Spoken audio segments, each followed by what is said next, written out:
সমুদ্র সম্পর্কে কাল্পনিক রহস্যময় রাজ্যের গল্পে মায়াবী পৃথিবী চ্যানেলে সবাইকে স্বাগত। একটা ছোট গ্রাম ছিল যেখানে মানুষ সমুদ্র সৌন্দর্য উপভোগ করত। সেখানে একটা প্রচলিত বিশ্বাস ছিল যে সমুদ্রের তলায় একটা রহস্যময় রাজ্য আছে। এই রাজ্যকে অলৌকিক পানির দেশ বলা হতো এবং এই দেশের বাসিন্দাদের সম্পর্কে নানা ধরনের কল্পনা ছড়িয়েছিল। গ্রামের একটি ছেলে, নাম তার রিয়াদ, তার প্রচণ্ড আগ্রহী ছিল সমুদ্র রহস্য সম্পর্কে। তার বাবার কাছে শুনে সে জানতো যে সমুদ্রের গভীরে যে পানির দেশ, সেখানকার রাজা নাকি একটি মৎস্যকন্যা, তার নাম সেলেনা।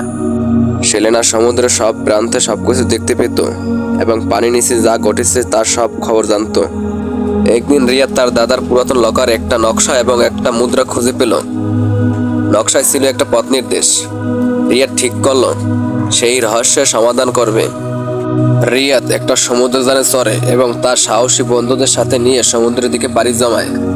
পথে তাদের অনেক বাধা আসে, যেমন বিশাল হাঙ্গর এবং ভয়ঙ্কর পানির চাপ। কিন্তু রিয়াদ এবং তার বন্ধুরা দৃঢ় সংকল্পে এগিয়ে গেল। তারা যখন সেই রহস্যময় স্থানে পৌঁছালো, তারা দেখতে পেল যে সমুদ্রের তলায় আসলেই একটা প্রাচীন রাজ্য আছে। এই রাজ্যের অন্তরে ছিল এক বিশাল ঝর্ণা, যার জল সোনালী এবং উজ্জ্বল। এখানে সেলেনা তাদের স্বাগত জানালো এবং বলল, তোমাদের কাছে যে প্রাচীন মুদ্রাটি আছে সেটা প্রতিপক্ষে সমুদ্রের রক্ষার জন্য ব্যবহার করা হতো। মুদ্রা দ্বারা সমুদ্রের বিশাল শক্তি নিয়ন্ত্রণ করা হতো, যাতে সব প্রাণী শান্তিতে থাকতে পারে। সেলেনা রিয়াদকে বলল যে রাজ্যে শান্তি রক্ষার জন্য একজন নতুন রক্ষক প্রয়োজন এবং রিয়াদ এই দায়িত্ব পালন করার জন্য যোগ্য।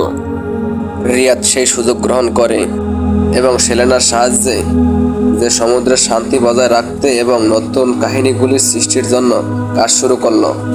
অতঃপর রিয়াদ গ্রামে ফিরে এসে সবাইকে তার অভিজ্ঞতার কথা জানালো।